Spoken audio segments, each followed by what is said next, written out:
My wife broke my heart when she announced that she had a lover, but I took revenge in a cruel way.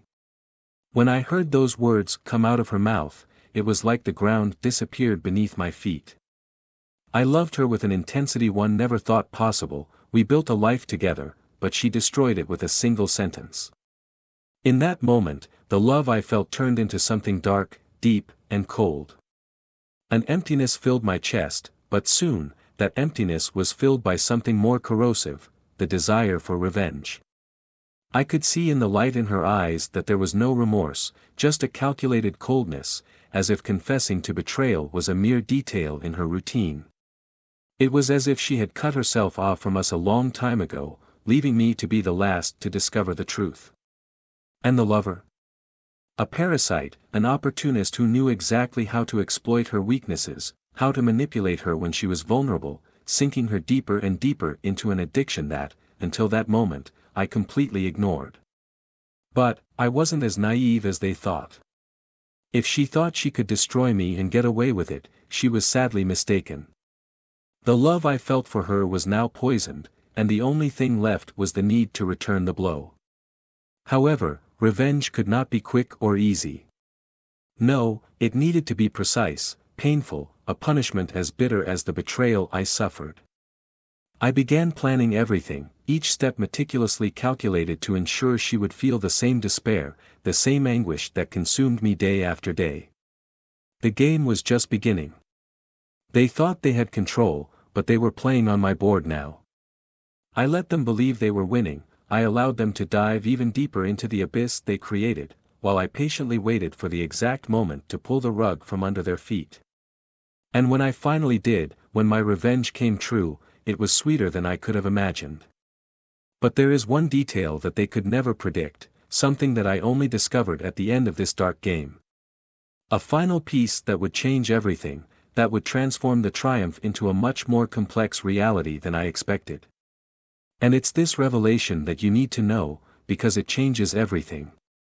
What if I told you that, in the end, revenge wasn't my choice, but something I couldn't avoid? The story you are about to hear is not just about betrayal, but about the deepest secrets that can destroy a person from the inside out, and how, sometimes, the greatest revenge is the one we never planned ourselves. Boston has always been a city of profound contrasts. Between the shine of historic mansions and the serenity of centuries-old parks, secrets were hidden as dark as winter nights. It was against this backdrop that Richard and Emily's marriage seemed, for a long time, like one of those perfect facades. Both were the picture of a successful union. Richard, a respected architect, known for his imposing buildings that stood out in the urban landscape, and Emily, an elegant, intelligent woman who dedicated her time to philanthropy and art. On the outside, they were the couple everyone admired. They lived in an imposing house in Beacon Hill, a neighborhood that exuded history and prestige. The house was an extension of their lives, finely chosen furniture, works of art carefully hung on the walls, every detail reflecting the apparent harmony they shared. Richard was meticulous, both in his personal and professional life. He planned every detail of his works, just as he had planned his marriage, believing that good planning would result in a solid future. Emily, on the other hand, had a natural charm, a presence that lit up any room she entered. She was the woman everyone envied, with her delicate manners and welcoming smile, but behind that smile, there was a restlessness that no one could perceive. They met at a young age, at one of the many art exhibitions Emily attended. Richard was immediately drawn to her passion for art and her sharp intelligence. Emily, in turn, admired Richard's confidence and ambition. He seemed to have his life perfectly planned out, something she had always longed for. The wedding was a grand event, celebrated by friends, family and colleagues. And for many years, Richard believed he had made the right choice, that his marriage was the perfect foundation for his life. However, like many things that appear to be perfect, cracks began to appear where least expected. Emily, who was once a woman full of energy and enthusiasm, began to change. She became more introspective, her outings to charity events and art exhibitions became less frequent, and when she did go, her presence seemed to just be physically there, while her mind wandered elsewhere. Richard, busy with his projects, initially didn't notice these subtle changes. Life followed a predictable rhythm, with social dinners, occasional trips, and daily routines that seemed unshakable. But Emily felt a growing emptiness, something that visits to museums or social events could no longer fill. It was at one of these art exhibitions, alone, that Emily met David. He was a talented artist, but without the success that many of his peers had. His works were dark, full of anguish and emotion, reflecting a restless soul. There was something about him that awakened feelings in Emily that she had long buried. David was everything Richard wasn't: impulsive, passionate, dangerous. He made her feel alive again, offering an escape from the monotony that life with Richard had become. The meetings between Emily and David began innocently, with long conversations about art, about life, about everything that Richard never paid attention to. But like a flame that feeds on oxygen, their relationship grew, became more intense, more secret. What started as a friendship quickly turned into something much deeper. Emily was involved, unable to resist the attraction she felt for David, even though she knew she was crossing a line from which there was no return. Meanwhile, Richard, oblivious to what was going on, continued immersed in his work, thinking that Emily's quietness was just a passing phase. He had complete trust in her, it never crossed his mind that she might be keeping secrets. For Richard, life continued its normal course. He barely noticed that Emily spent more time away from home, that conversations between them became increasingly rare and superficial. For him, Emily was the same as she always was, and the marriage was still strong, as it always had been. However, inside Emily, a storm was brewing. Conflicting emotions tormented her. There was the guilt of betraying Richard, of destroying the trust he had in her. But at the same time, there was the adrenaline, the insatiable desire for something new, for something that made her feel alive again. David fueled that fire, encouraging her to free herself from the invisible chains that bound her to a life she no longer recognized as her own. And that's how, one night, while they were having dinner at home, Emily blurted out the confession. There was no confrontation, no shouting. Just a calm sentence, said as if he were reporting something trivial. "Richard, I have a lover." The words hung in the air, devoid of emotion, but charged with a gravity that Richard could not ignore. He looked at her, waiting for her to say it was a joke, that she had misunderstood. But the look in Emily's eyes confirmed that it was real. And just like that, with one simple sentence, the perfect facade they had maintained for so long began to crumble. Richard didn't know what to say. The pain he felt was deep, cutting, as if someone had ripped out a part of him. But at the same time, a strange feeling of clarity came over him. As if, finally, he could see through the walls that had grown between them over the years. At that moment, he wasn't sure how to react. Part of him wanted to beg, part of him wanted to scream. But most of all, he wanted to understand. I wanted to know how they got to this point, I wanted to know why, I wanted to know, who. But the answers didn't come immediately. Emily was cold, almost indifferent. He didn't apologize, nor did he try to justify his betrayal. He simply got up, left the plate half full and left the room, leaving Richard alone with his thoughts, with his pain and with the anger that was beginning to grow inside him. He didn't know it yet, but that moment marked the beginning of something that would change their lives forever. Something that would be much more devastating than the betrayal itself. The house on Beacon Hill that had always been a symbol of their life together now felt like a mausoleum, a place full of dead memories. Richard felt like, somehow, everything he knew was about to change. But how do you react when the love of your life becomes the source of your worst nightmare? That was the question he asked himself as the night progressed, dark and cold like his heart at that moment. Richard couldn't sleep that night. After Emily's revelation, his world felt like a mosaic of broken pieces, and he spent hours trying to put them back together. The idea that someone had entered his marriage as an intruder, breaking what he considered inviolable, was eating him up inside. However, Richard was not a man of impulsive reactions. He was meticulous, detail-oriented, and decided that the first thing he would do was understand the extent of what had happened. Who was this man? How long had she lied? And, most importantly, why didn't she seem to care about what she had done?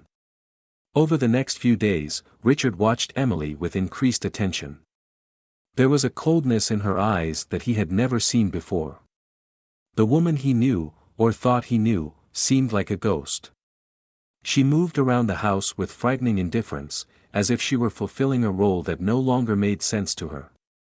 The absence of guilt was what disturbed him most. There was no regret, no remorse.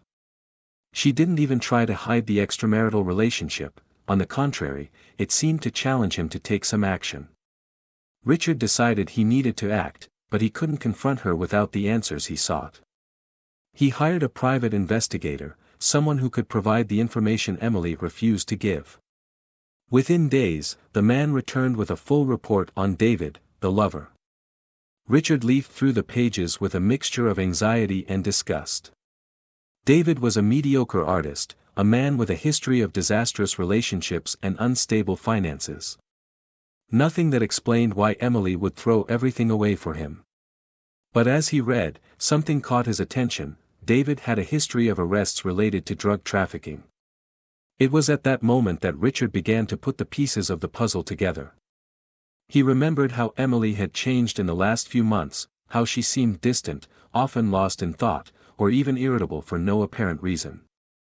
The revelation fell on him like an avalanche: Emily was involved with drugs. The lover was not just a bed partner, he was her supplier. Emily's betrayal was deeper than he could imagine. It wasn't just infidelity, but an addiction she had been hiding from him for months, maybe years. Richard felt an overwhelming anger mixed with a strange relief. Now, things made sense. Emily wasn't just moving away from him, she was sinking into something much more dangerous. But how could a woman so controlled, so meticulous, fall into the clutches of something like that? He knew that this discovery was not the end, but the beginning of a new phase, a phase where he would need to be even more calculating. If Emily was willing to destroy her marriage for David, Richard was determined to make her pay the price for that choice. He began to act cautiously. He pretended not to know anything, he maintained the appearance of a betrayed but resigned husband. Emily, pleased with his silence, let her guard down. To her, Richard was accepting the situation, or at least trying. But behind appearances, he was hatching his plan. I knew that confronting her directly would be futile. What Emily and David had was not just a passionate affair, but a bond built on addiction and dependence. He needed to attack that bond, destroy the foundation of their relationship. And he would do it so subtly that she wouldn't notice until it was too late. Richard began to follow in Emily's footsteps, feigning an acceptance that didn't exist. He noticed that her departures became more frequent, her schedule increasingly irregular. She returned home in strange states, sometimes euphoric, sometimes apathetic. It wasn't just the case that consumed her, but the drug. Richard knew that the key to destroying them was there. It would not be a direct confrontation, but a silent war. He began collecting evidence, accumulating every detail, every clue he could use against them. He visited galleries where David exhibited his works, talked to people who knew them, built a web in which they were both trapped, without even realizing it. He needed something definitive, something that would end everything at once, but that would leave Emily trapped in her own poison. And it was then that he had the idea that would change the course of everything. Richard decided to use Emily's own addiction against her. It would not be something immediate, but a slow erosion. He began monitoring her encounters with David, closely observing her behaviors. He discovered that there was a pattern, a frequency in meetings, purchases, deliveries. He knew he couldn't eliminate David all at once, but he could make Emily see him for what he really was, a parasite. He needed to plant the seed of distrust, make her believe that David was betraying her in other ways, that he was using her for more than she realized. Richard began to manipulate situations, leaving false clues for Emily to find. She began to notice these coincidences, and slowly her trust in David began to deteriorate. What was once a burning passion began to give way to paranoia and doubt. David, in turn, noticed the change in Emily, but couldn't understand why. Their relationship, which was already unstable, began to fall apart.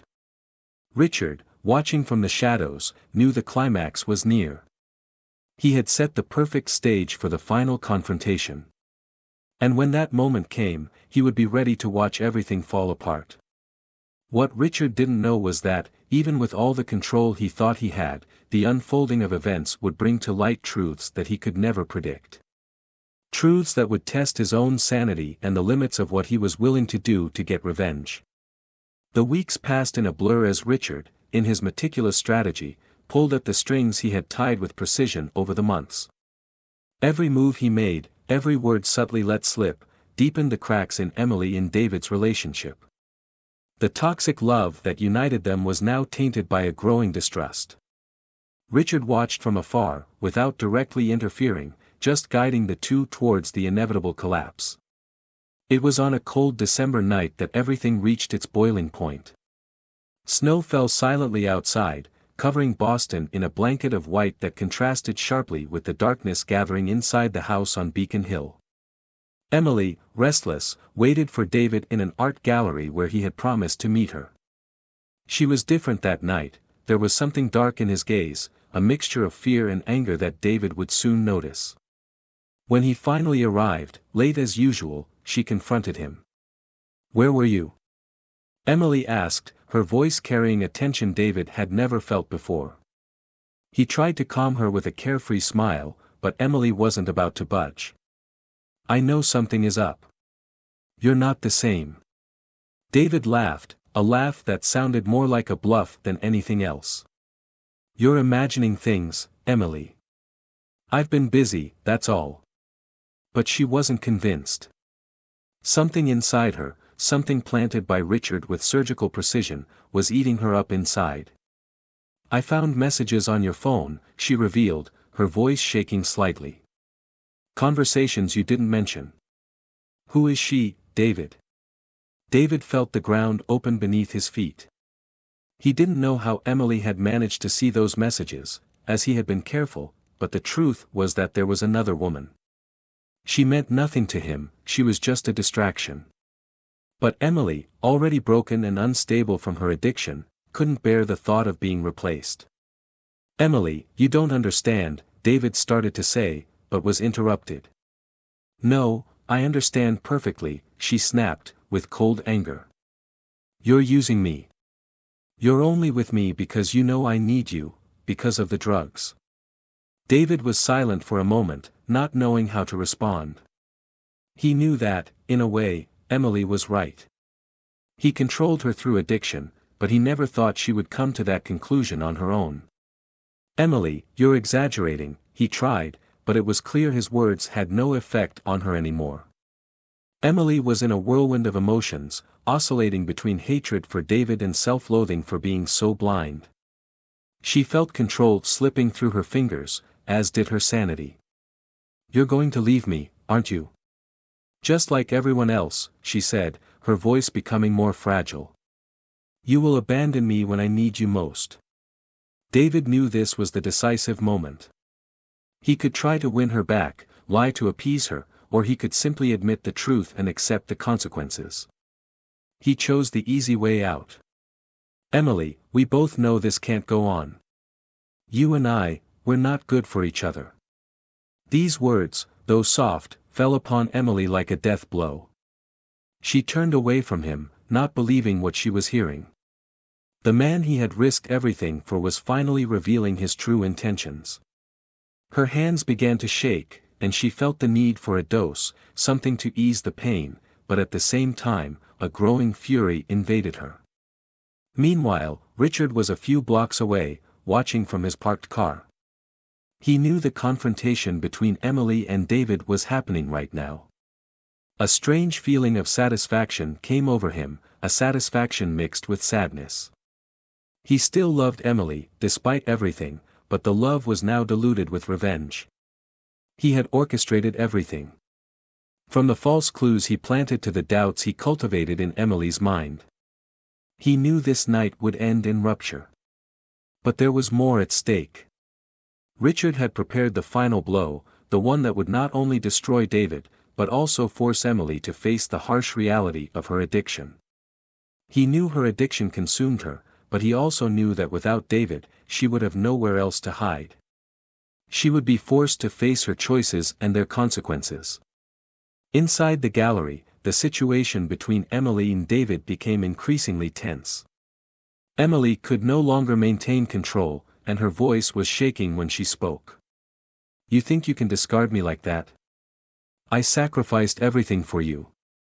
I gave myself to you, body and soul, and now you want to leave as if nothing happened." David, with the coolness he wore like a mask, responded, "Emily, we can't go on like this. You're destroying yourself and dragging me along. I need to get out before this consumes us." Emily, feeling trapped and betrayed, couldn't believe what she was hearing. The pain in her chest was unbearable, but she wouldn't let him see her break. "If you leave now, David, there will be no going back. There will be no forgiveness." David hesitated for a moment, but he had already made his decision. He turned, walking towards the door, leaving Emily alone, abandoned, her mind filled with chaos. Emily stood there, staring into space as David walked out of her life. She felt suffocated, as if the air around her had been drained. The only man she had exchanged everything for had left her at the moment she needed him most.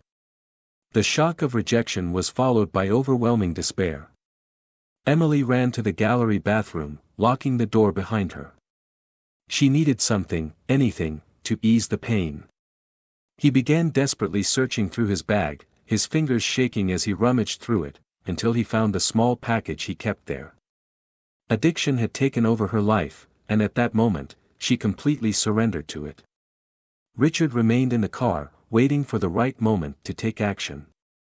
He knew that David would soon leave the gallery, and it was then that he realized he was not alone in his mission of destruction. David was not just the lover, he was the executioner who had brought Emily to her worst state.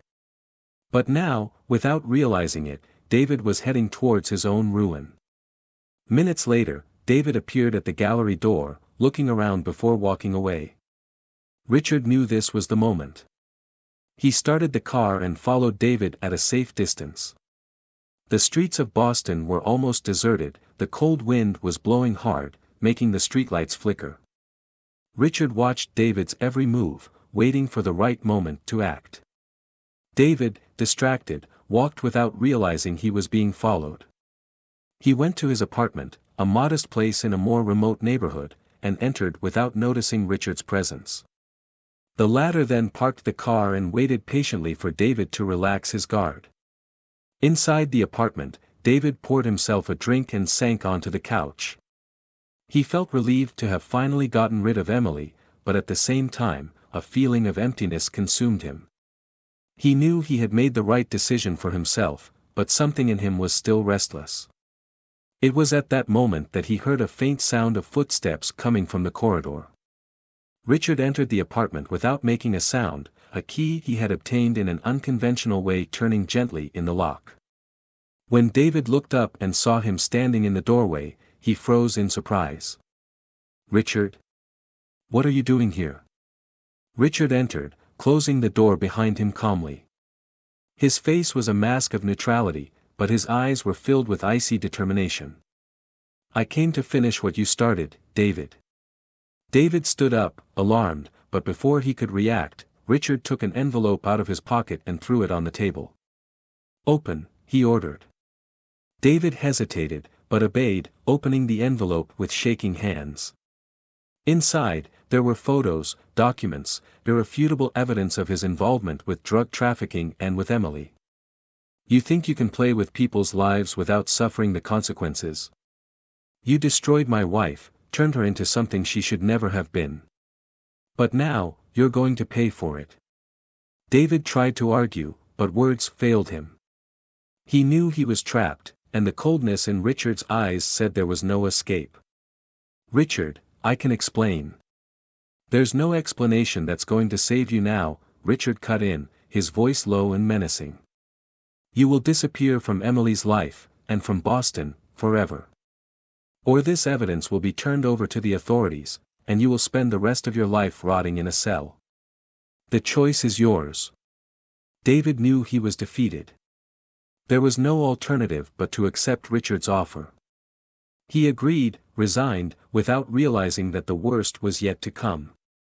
Richard had planned everything. He knew David would have no choice but to run away, but in doing so he would leave Emily helpless, forcing her to face her demons alone. It was the final blow, the one that would end the cycle of destruction. When David finally left Boston, it was as if a curtain of silence descended over the city. Emily, abandoned by everyone who mattered to her, was found days later, passed out in her apartment, victim of an overdose that almost led to her death. Richard knew he had won, but at the same time, he felt a deep emptiness. He had destroyed David, but in the process, he had also destroyed the woman he once loved. Now there was only silence, and the cold realization that revenge had taken a far greater toll than he had ever imagined.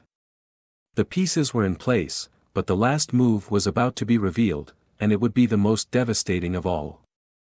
When Richard learned that Emily had been found unconscious in her apartment, something inside him broke once and for all.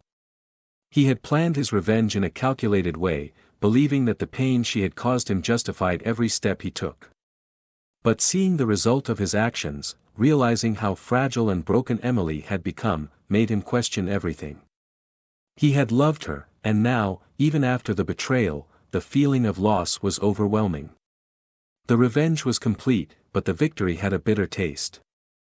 Emily was rushed to the hospital, where doctors were able to stabilize her. Richard, despite everything, was the first to be informed about her condition. He arrived at the hospital not knowing what to feel. A part of him was still furious, but another was completely destroyed. When he saw her lying on the bed, pale and fragile, he realized the true cost of what he had done. The woman he loved was there, but she was no longer the same. Addiction had destroyed his soul, and Richard realized that, in his quest for justice, he had transformed himself into something he despised. As Emily lay unconscious, Richard found himself faced with a profound moral dilemma. He had gotten everything he wanted, David was out of their lives, and Emily, free from her handler, would have to face her own destruction. But at the same time, Richard wondered, had he gone too far? Had his revenge crossed the line between justice and cruelty? He wondered if the momentary satisfaction was worth the price of having destroyed the only person who, at some point, was the love of his life. The hospital was a place of transition, where lives changed direction. While waiting for news from Emily, Richard was flooded with memories of the past. He remembered how she was before everything fell apart, how she smiled when she talked about art, how her eyes shone when planning their future together. He also remembered how, little by little, that light began to go out, until only the shadow of the woman he had known remained. And he knew he had contributed to it. Doctors told her that Emily would survive, but that the road to recovery would be long and uncertain. She would have to face her own demons if she wanted to survive the life she had left. But Richard knew he would also have to face his own. He had gotten his revenge, but what was left now? He had won, but at what cost? The image of Emily, so vulnerable and broken, began to eat away at him inside. Maybe, in the end, he wouldn't be so different from David. Both had used Emily for their own ends, but Richard was the one who should have protected her. However, the decision to continue by her side, or not, would be the biggest moral dilemma he has ever faced. He knew she would need help to get out of the abyss she had fallen into, but could he be the person to offer that help? Trust was broken, love was torn apart. Richard found himself faced with an impossible choice: remain by Emily's side and try to help her rebuild herself, or leave her behind, as David had done, and move on with his life. As he was thinking, the door to Emily's room opened, and a nurse entered. "She's waking up," the nurse said in a low voice. Richard felt his heart quicken, but he stood still for a moment, unable to decide whether he should go in or out. The internal battle was almost unbearable. He knew that the choice he made at that moment would define not only Emily's future, but his own as well. Slowly, Richard approached the bedroom door.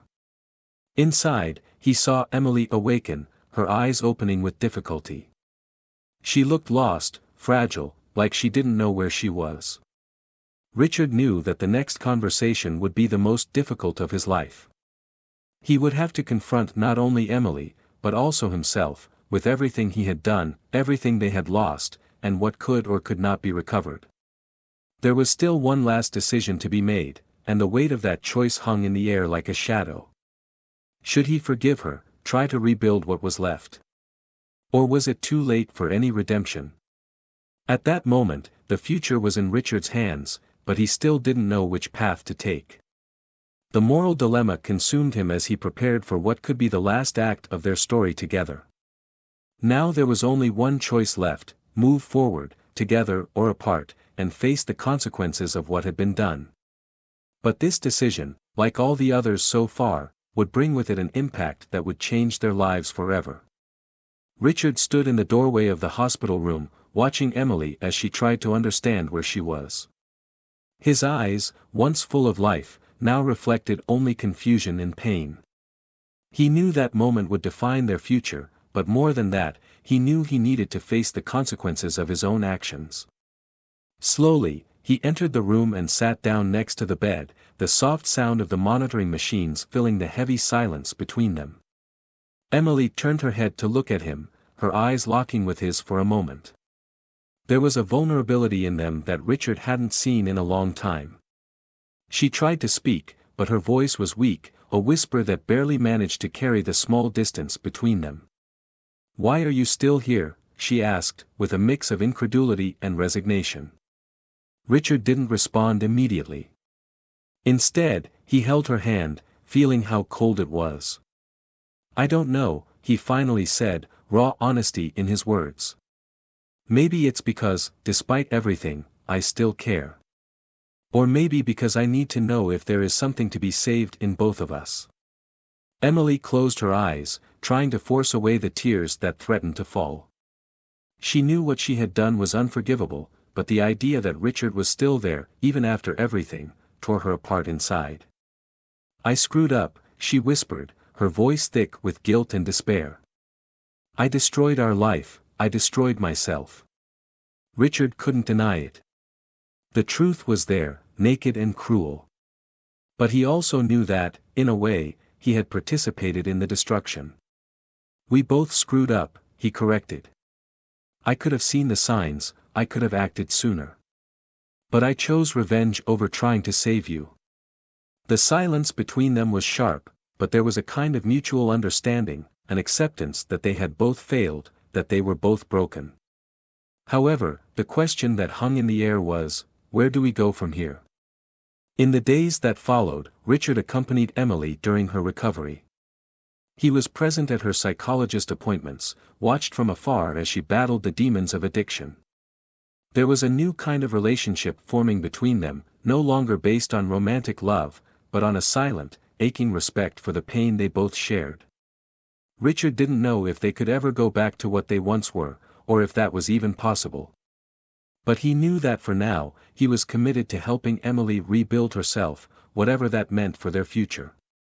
However, the shadow of revenge still hung over him. Richard knew that even though David was out of their lives, the damage he caused would continue to echo for a long time.